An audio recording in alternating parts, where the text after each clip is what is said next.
বর্ষার সময় এখন ইনডোরের বিভিন্ন গাছে পোকার আক্রমণ। এই দেখুন, এই ফিলাডেন্ড্রোর পিছনে এই যে পোকা বাসা বেঁধেছে। পাতার উপরের দিক এবং নিচের দিক দুই দিকে খেয়াল করতে হয়।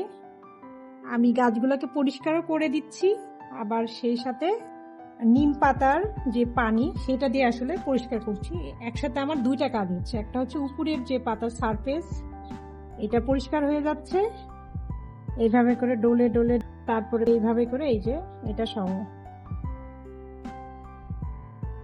এতে করে যেটা হবে, ডিমের যত লার্ভা এবং মিলিবাগের সব মরে যাবে।